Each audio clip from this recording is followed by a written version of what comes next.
What's going on, everybody? Zen here from Car Guy's Garage coming at you today. It is Sunday when I'm filming this. It's 11:30 p.m. and just dealing with a little storm outside. It's a little windy. We're supposed to be having 120-kilometer-an-hour winds. So hopefully the power stays on and I don't get put in the dark while I'm doing this. So we'll see what happens. Quick little update. I've been doing a lot of these videos and then uploading them and then releasing them throughout the week. That's just, it's easier for me to, when I'm at the computer, to do all the tagging and to do the timeline and all that stuff in the video, so that when you're watching it on the computer, you could actually click on the specific times that I outline. In the YouTube app, it doesn't let you do that yet, so I do apologize if you're looking for a specific one, but at least you have the time, so you could slide the time indicator over to meet up with the part in the video that you may or may not be interested in.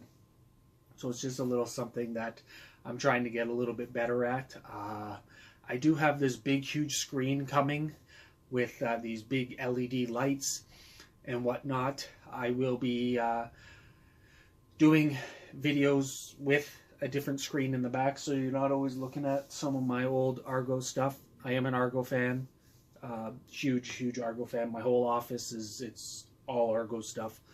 I got about 25% of the stuff actually out. I have more stuff away, so I am an Argo fan. These are a lot of my old favorite players from back in the day, and yeah, so that's what I film it in. But I figure it's time to move up a little bit more.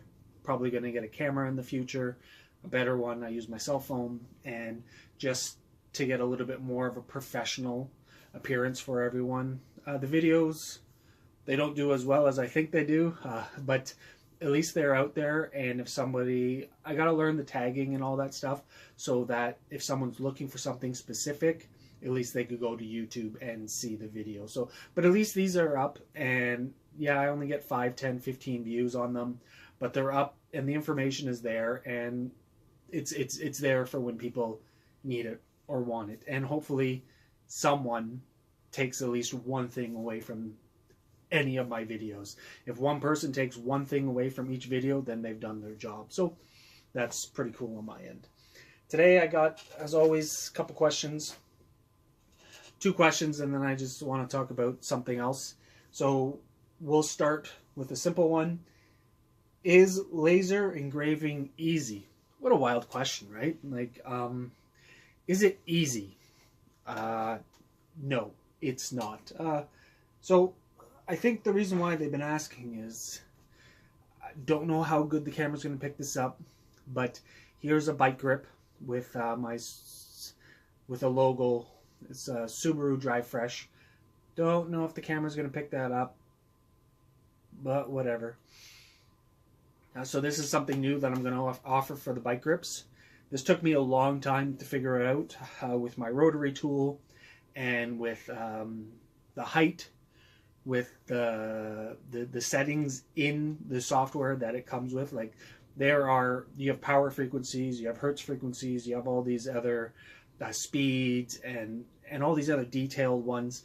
So it does take a long time for me to turn around and do. So here there's 5 of them here. And again, I don't know if the camera's going to pick this up, but it doesn't really need to pick it up. But still, these were all, I did them all. So there's 1, 2, 3. So there's 3 engravings on each of the rings. So 3, 6, 9, 12, that's 15. So that's 15 tries on the laser engraver. So when someone asks me, is it easy? Well, these are all money. This all costs money. And you might be saying, well, then can't you just re-powder coat them or redo them? You can't. These are anodized. So anodizing and powder coat are 2 totally different things. Here's another one I have lying around that I tried doing some weird stuff to. So once these are laser engraved, that's it, because I don't anodize. So these come anodized from my supplier, and that's that. So when I turn around and stick this on the laser and I come up with a program, you stick it on. If it doesn't work out, like, Let's see. So the legacy one here, I don't know if the camera's going to pick it up, but you can see at the top there, it's a little bit more blacker than it is gray. That's just a setting in the software. So finding that happy medium is a really big challenge with the laser, because sometimes the laser needs to be out of focus for it to actually engrave perfectly around the round surface. Now when it's on the rotary, obviously it can move, but when you have a shift knob like this, and you have this and you want to engrave on that part there, the laser needs to be what's called out of focus, so that if it was at its strongest point here, it's not going to be at its strongest point down on the shift knob a little bit. So you need to turn around and put it out of focus so that it's not as powerful here, it's not as powerful there, but it's the most powerful, you know, somewhere in the middle. And that takes a lot of time and effort. So for powder coating, it's pretty simple. Well, I shouldn't say that, but it's pretty simple because I stick this on, and usually you just offset the height just a little bit and then it could go through. But you do run into problems with powder coating because certain powders like to be engraved and certain powders don't. And what will happen is that sometimes on the ones that don't like to be engraved, you could burn the edges of the powder, you could melt it as well, or on colors like white and black, you could turn around and see faint areas where the laser is traveling. It's not touching, but it's traveling, and it's actually damaging the powder coat. So it's pretty wild. It really is. So getting these rings done, those are just 5, well 6. I showed you another one. I got a bunch more. I did about 40 rings before I could turn around and I honed in on the perfect power setting that is now saved in my computer, but the perfect setting and the perfect height. That this is what I now get. Now, obviously, hopefully, they'll all be like that. But someone might bring me a new logo and be like, yeah, I want this done. And then all of a sudden, oops, it doesn't work out perfectly. So that's going to be, once again, on me. So I have to turn around and eat the cost. So you can go on eBay or anywhere and see how much these cost. They're not cheap, but that's the cost of doing business. And the same thing goes with the shift knob. So this shift knob's ready to go, right? I need to engrave it. If the engraving doesn't work out, guess what I have to do? I have to take this shift knob, take it to my shop, sandblast it, re-sand it, re-finish it, put it in the powder booth, clean it, powder coat it, have the ovens on, all that good stuff, and then bring it back to the laser engraver and do it again. You might be saying, well, Zenon, why don't you just do like 5 of them? Well, that's a very good question. Why don't I do 5 of these shift knobs? I do each one by hand on a manual lathe, so they're all done manually. If I have to do 5 of each shift knob that someone orders, so like something like this one, so someone wants a rose gold and someone wants this bluish one, well, that's now 10. I'd have to make 10 shift knobs in one day with just these 2 orders. Now someone turns around and adds in a bike grip. Well, now I got to make the bike grip as well. Now, granted, these are already done, so that's good.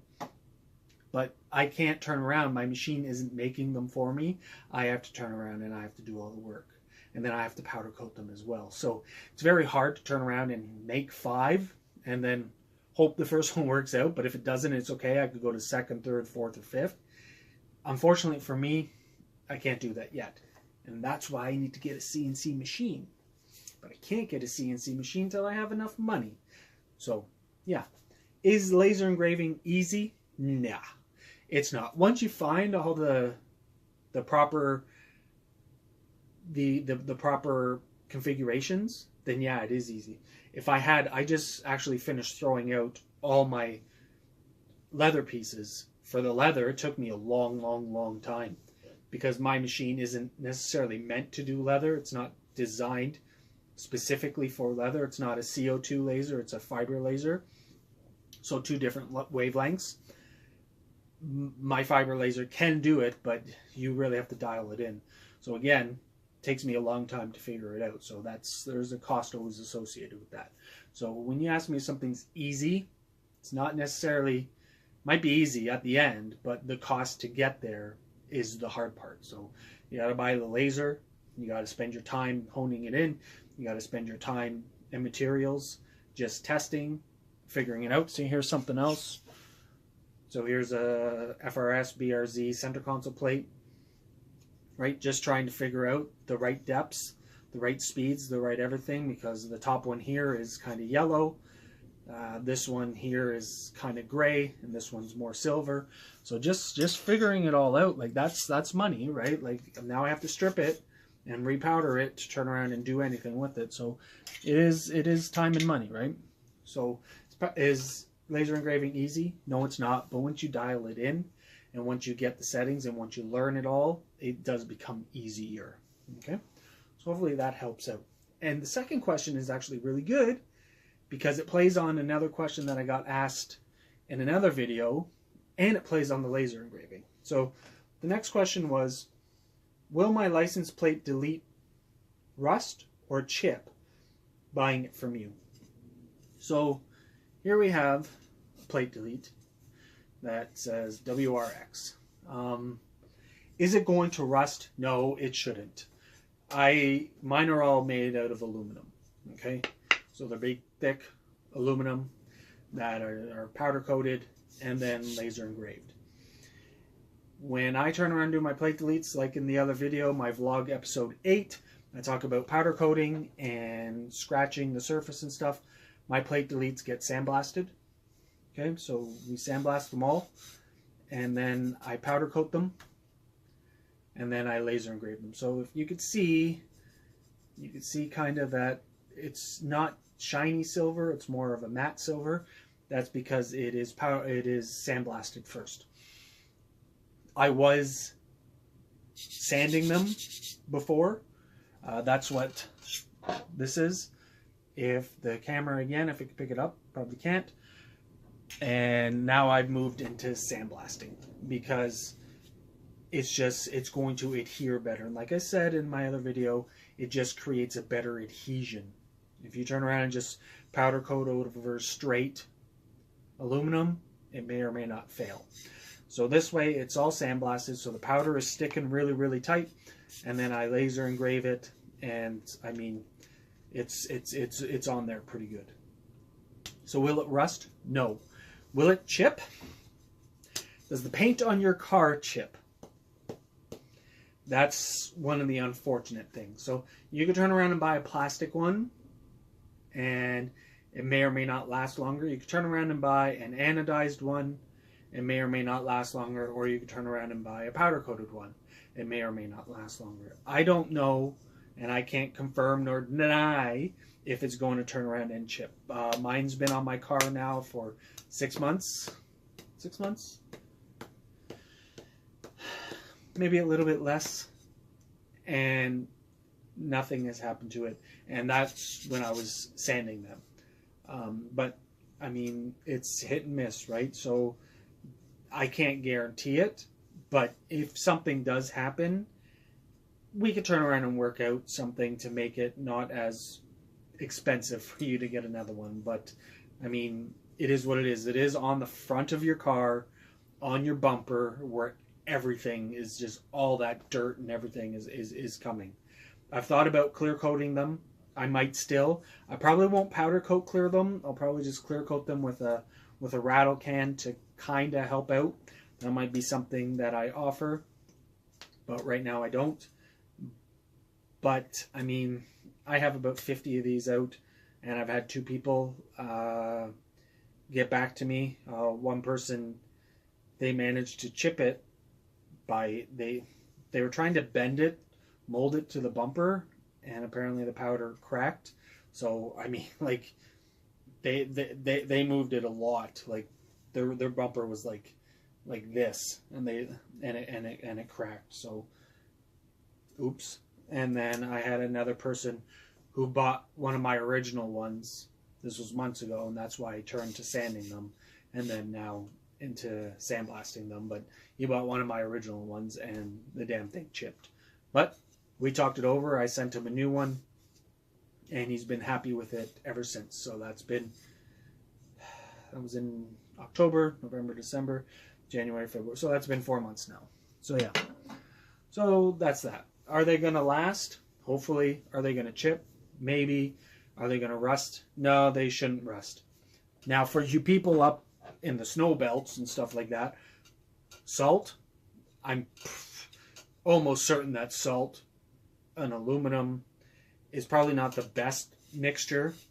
Salt just does bad things to paint. And this is all powder coat, but salt's a very, very bad thing. So maybe in the winter, you're not really worried about looks of your car, but maybe taking it off in the winter would be a good idea.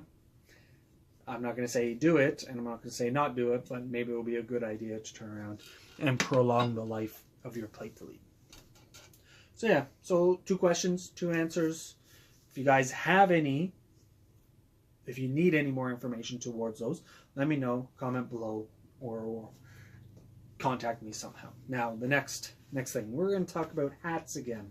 Still got some of these bad boys left, okay? So Car Guys Garage, snapbacks, right? Nice hat. It's got my logo on the website on there. If you guys are looking for them, I'm going to put the link in the description for a direct link. All the proceeds from hats, apparel, and all that good stuff, all the proceeds go towards restoring my 1976 Pontiac Lemans. For those of you who don't know about it, or for those of you who do, maybe I'll turn around and do a video talking directly about what happened with the Le Mans. But it's a build in memory of my father that went south, and now I'm trying to revive it. I don't have any money to revive it now. It's rusting in my driveway, so I've decided anything from apparel, all my goodies stuff, candles, t-shirts, keychains, and all that stuff, I'm going to put into a restoration fund so that I could get that started and it not affect my business or my personal life in any way. So if you want to support me in another way and you want to help me out, I'm not starting a GoFundMe account or anything like that, but anything you purchase from my goodies section on my website, like this hat, is going to go into directly funding that restoration. All right. Plus, it's kind of cool. It's a pretty cool hat. So yeah, hopefully that answers a few questions, gives you guys a little bit more info. If you want to hear about the 76 Le Mans story, how it evolved, how it started, what got me into it, let me know in the comments, and I'll make another video. I love making these things for you guys. So take it easy, and as always, carguysgarage@gmail.com if you want to reach out. Facebook, Instagram at A Car Guys Garage, or go on my website, www.acarguysgarage.com. There's a contact form there. Send me those questions, and I will answer them as soon as I can.